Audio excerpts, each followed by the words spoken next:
Bab 1659, Jalan Surgawi. Kinta dan Yafob mengobrol sangat menyenangkan dan sangat ramah.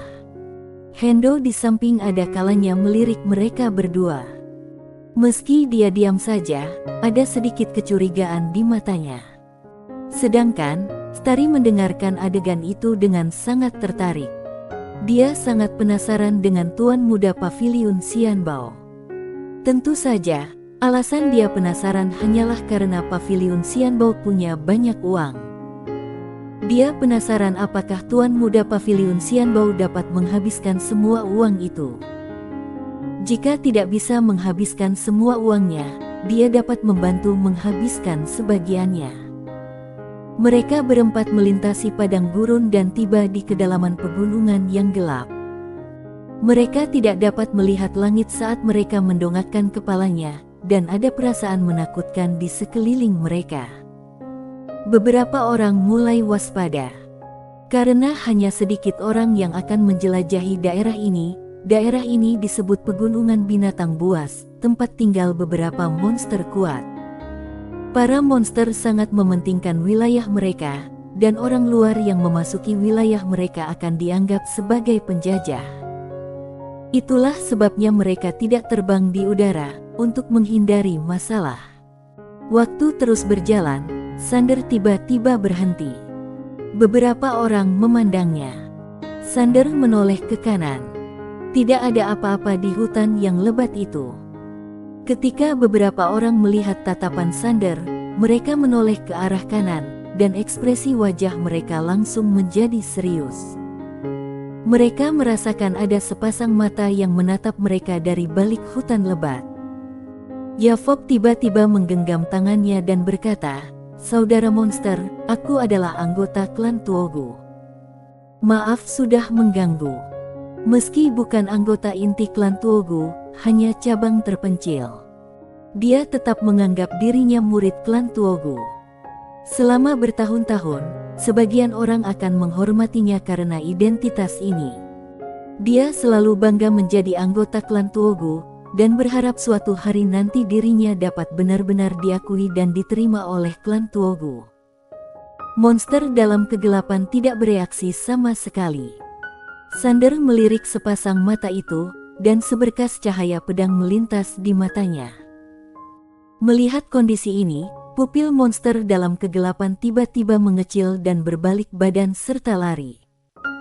Monster jauh lebih sensitif terhadap bahaya daripada manusia.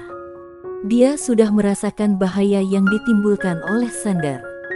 Menyadari aura dalam kegelapan telah menghilang, Yafob tertawa, merasa cukup puas dengan dirinya sendiri. Klan Tuogu memang hebat. Ayo terus maju. Mereka pun meneruskan perjalanan, dan di tengah perjalanan mereka bertemu dengan beberapa monster yang indera spiritualnya yang mengarah ke mereka. Namun setiap kali Yafob menggunakan nama klan Tuogu, monster-monster itu akan sangat tahu diri dan cepat mundur, tidak menimbulkan masalah bagi mereka. Mereka melewati pegunungan itu dengan sangat lancar. Di balik pegunungan itu, terdapat reruntuhan besar dengan tembok-tembok yang rusak di hadapan mereka. Di balik tembok-tembok yang rusak itu, berdiri sebuah aula yang tampak terawat dengan baik. Aula itu sangat tinggi, dengan tirai cahaya biru kristal berbentuk formasi berada di atasnya.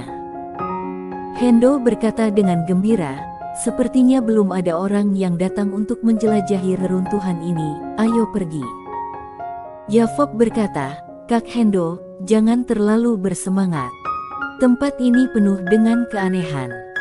Sebaiknya kita berhati-hati." Kinta menganggukkan kepala dan setuju, "Ya." Beberapa orang berjalan perlahan menuju reruntuhan. Ada fluktuasi energi yang kuat di seluruh reruntuhan, tetapi ada kalanya muncul dan menghilang, benar-benar sangat aneh. Sander menatap aula itu sambil mengerutkan kening. Hendo melihat ekspresi wajah Sander dan langsung bertanya, "Kakak, kenapa?" Hanya dia dan adiknya yang tahu betapa kuatnya Sander. Oleh karena itu, mereka pasti akan mengikuti jejak Sander selama berada di sini. Sander berkata, "Hati-hati. Setelah itu, dia memimpin beberapa orang menuju aula. Setelah melewati area reruntuhan yang luas, mereka tiba di depan aula. Starry secara refleks ingin membuka pintu, tetapi dihentikan oleh Hendo. Dia berkata dengan serius, "Di sini, dengar arahan dari Kak Sander." Starry menganggukkan kepala dengan patuh. Yafop di samping berkata dengan suara yang dalam, "Ada formasi di sini." Sander menatap gerbang itu, dan ada kekuatan misterius yang melayang di atas gerbang itu. Yafop berkata, "Biar aku coba." Sambil berkata, dia berjalan ke arah depan gerbang, lalu merentangkan telapak tangannya. Sebuah jarum berwarna merah keemasan muncul di telapak tangannya. Artefak suci peradaban. Kinta sedikit terkejut. Yafop tersenyum dan berkata, "Ini adalah senjata suci terbaik di keluarga kami. Senjata ini memiliki fungsi untuk menahan formasi. Aku akan mencobanya terlebih dahulu. Jika tidak berhasil, barulah kalian yang maju." Beberapa orang itu menganggukkan kepala. Yafop mengerahkan artefak suci peradaban, dan jarum emas panjang berubah menjadi cahaya pedang dan menembus gerbang. Boom! Jarum emas itu tiba-tiba mengeluarkan sinar cahaya keemasan yang menyelimuti gerbang, membuat gerbang mulai sedikit bergetar. Setelah beberapa saat, wajah Yafop menjadi pucat. Melihat Yafop sedikit kecapean, Sander hendak mengambil tindakan, namun pada saat ini, suara retakan tiba-tiba terdengar dari pintu gerbang, dan kemudian seluruh pintu gerbang hancur berkeping-keping. Selesai. Yafop sedikit bersemangat. Dia menyimpan jarum emas itu dan menatap Sander dan yang lainnya. "Ayo masuk." Beberapa orang itu berjalan memasuki aula. Aula itu sangat luas.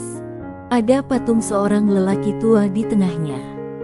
Patung itu telah terkikis oleh waktu dan kehilangan penampilan aslinya.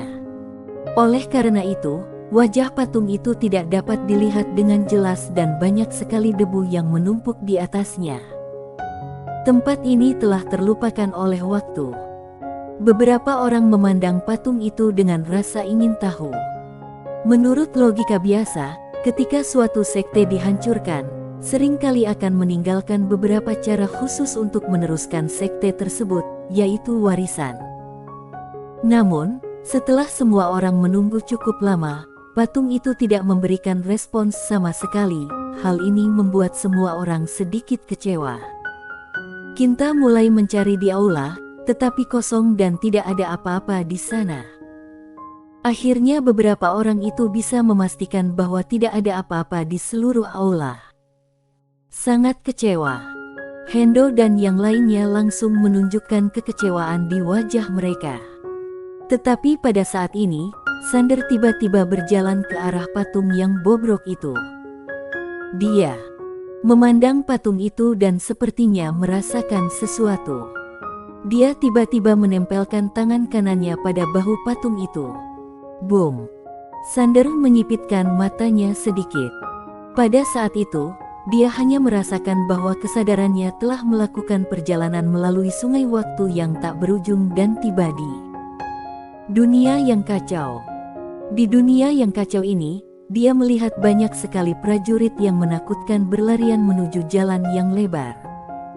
Ketika melihat master ini, Sander sangat terkejut. Master yang bergegas menuju jalan surgawi. Setidaknya master tingkat tertinggi. Master tingkat tertinggi yang tak terhitung jumlahnya bergegas menuju jalan surgawi. Mereka terus maju, lalu ada yang meledak di jalan-jalan surgawi, berubah menjadi kabut darah di langit. Tempat apa ini? Wajah Sander penuh dengan kebingungan. Orang generasi baru. Pada saat ini, sebuah suara tiba-tiba datang dari samping Sander. Sander menoleh dan melihat seorang lelaki tua berdiri di sebelah kanannya. Lelaki tua itu mengenakan jubah panjang dan menatapnya dengan rasa ingin tahu. Sander berkata, "Senior adalah patung itu." Lelaki tua itu menganggukkan kepala. Ada kebingungan dan pertanyaan di mata Sander. Lelaki tua itu memandang Sander. Ini adalah zaman era kuno 1 triliun tahun yang lalu. Sander, senior, apakah kamu yang membawaku ke sini? Lelaki tua itu menatap Sander dan tidak mengatakan apapun. Sander benar-benar kebingungan karena semua ini. Lelaki tua itu tiba-tiba bergumam, "Aku bertanya-tanya bagaimana kamu bisa memiliki aura itu. Ternyata seperti ini." Saat dia berbicara, dia menatap Sander. Tatapannya berubah dari rasa ingin tahu menjadi rasa kasihan. Ternyata dia. Saat lelaki tua itu mengatakan ini, Sander tiba-tiba merasakan aura menyebar ke segala arah, dan saat berikutnya, seluruh dunia mulai menjadi ilusi. Sander mengulurkan tangan kanannya, dan kekuatan pedang tak tertandingi muncul. Dia ingin tetap di sini dan meminta klarifikasi, tetapi saat berikutnya, dunia ini hancur dan berubah menjadi ketiadaan. Dan kesadarannya kembali ke dunianya sendiri. Kak, terdengar suara cemas Hendo di telinga Sander. Penglihatan Sander mulai menjadi jelas. Dia mundur selangkah dan berbalik badan melihat beberapa orang. Pada saat ini, mereka semua menatapnya dengan khawatir.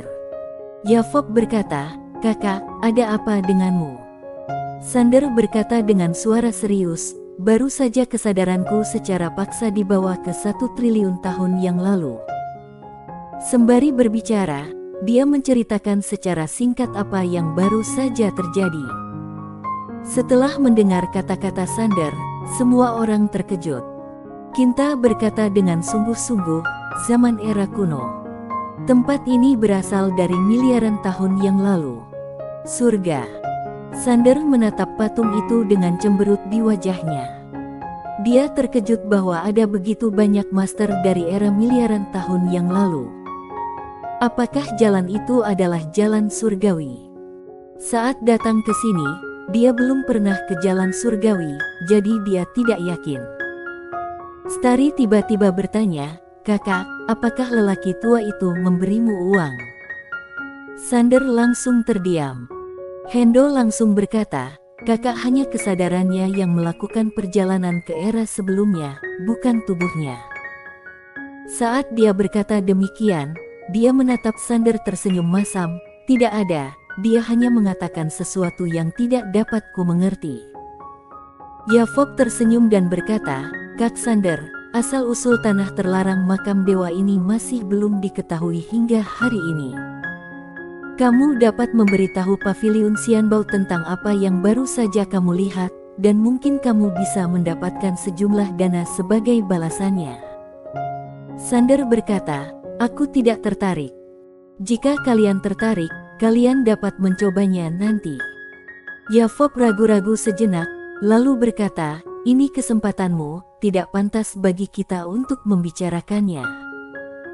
Sander tahu kalau mereka semua relatif miskin, jadi dia tersenyum dan berkata, "Kalian pergilah dan katakan pada mereka, lalu kalian bisa memberiku beberapa kristal spiritual leluhur."